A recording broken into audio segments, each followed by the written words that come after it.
did bring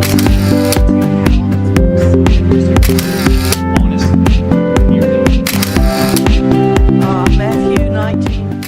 She has just recently left. Our schools are recognized as the number 3 public school system or school system in the state last week, and I just continue to be appreciative of all the hard work of our teachers and staff and leaders in our school system. And our excellent schools led to our recognition from USA Today as the number 1 place to move in the state of Alabama.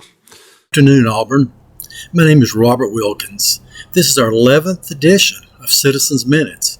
It's another wonderful day on the plains. Tomorrow is voting day. I hope you have done your due diligence in support of the candidate that believes and supports the U.S. Constitution. This day was given by many Americans who gave the ultimate sacrifice for freedom on our foreign lands, such as the Battle of Verdun, Battle of Normandy, and our own Battle of Gettysburg. Sarah Salzberg was quoted as saying, "Voting is the expression of our commitment to ourselves, one another, this country, and the world." Everyone, please, you must vote. Do not stay at home like many did during our single-digit turnout at the 2022 municipal elections. Go out and vote.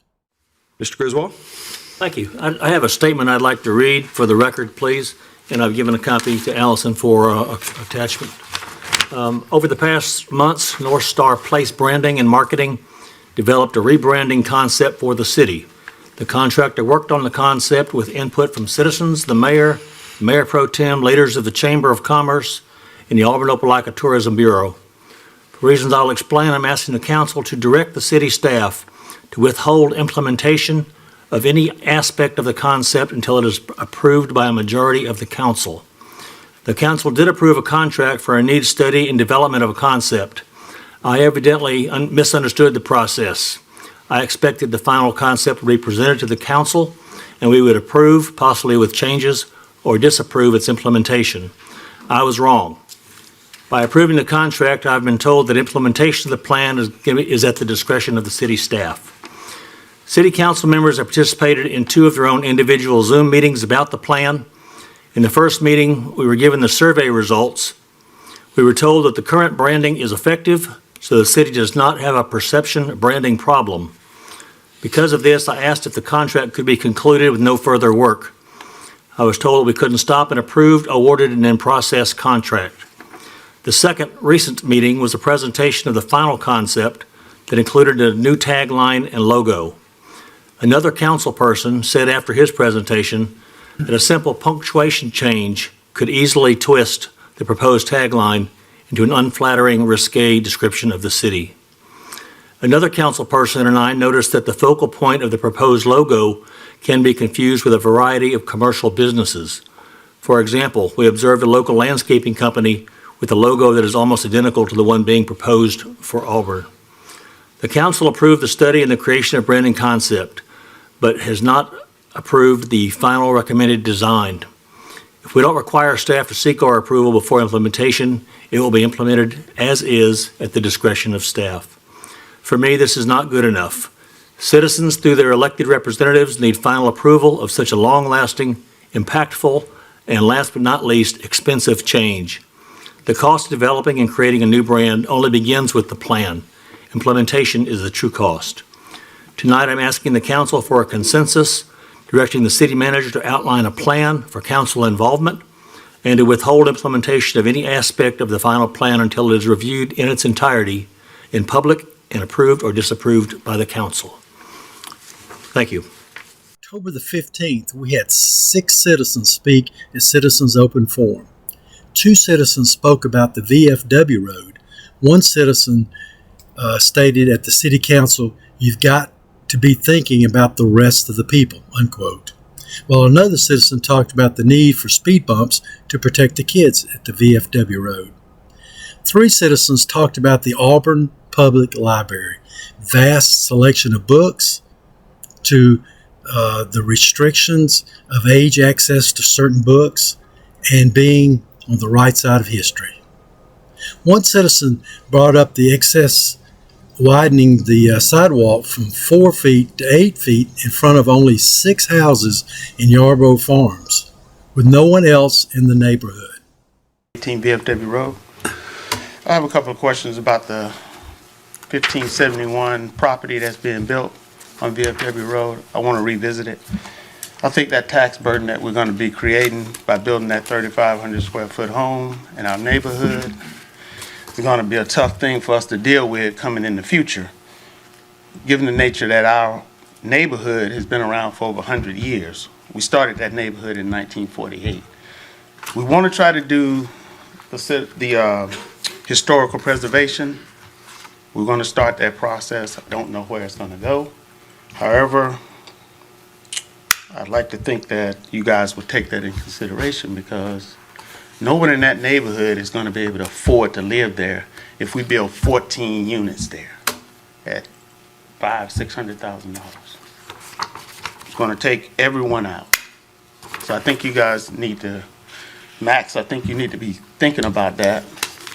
That's our ward, right? So I want you to be looking at that and think about that preservation of that property. Not just because somebody want to build something or grow something, but the fact that we've been there and we want to stay there. We don't want our property taxes to go up. We don't want land value to go up. We just want to live. And I don't see that happening across Auburn.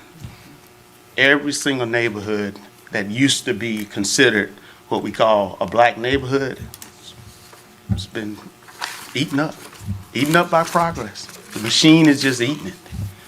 And you know, not everybody can afford to live at this rate. I know people are okay with that. They think, hey, we can build something. We want to annex a whole lot of land. We just want to do a lot of stuff. But the other citizens on the other side of that track, those people can't afford to live in those homes that you guys are building. None of them. And if you start building them in our neighborhood, they're not going to be able to live in them either. So I'd like to just say, we need to take that in consideration. We need to heavily look at that. We need to heavily look at this machine that's eating, totally taking advantage of every single individual that's a citizen in this city. We're here to serve all the citizens, not a few citizens, not a portion of the citizens, but all these citizens. Okay? Because at some point, the citizens start to fight back. And when they start to fight back, chaos begins. So let's try to all figure out how we can live here in Auburn. It's one of the nicest cities in the world. You heard the lawyer said, you guys got a great rating, but you got to be thinking about the rest of the people too. Good evening. My name is Daniel Carlson. I live at 1902 Yarbrough Farms Boulevard in Auburn University Club. I'm here with two of my neighbors. It has come to our attention that the City of Auburn is requesting Harris Oil to widen the sidewalk in front of 6 homes along Yarbrough Farms Boulevard. I believe it's for a greenway.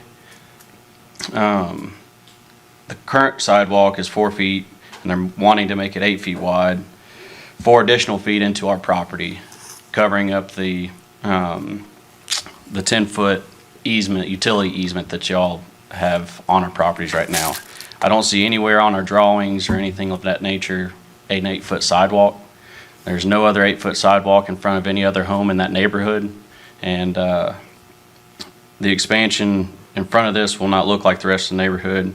We'd like more dialogue with the city and Harris Oil about the issue, and requesting a hold to construction until the matter is investigated by city council or other appropriate entities.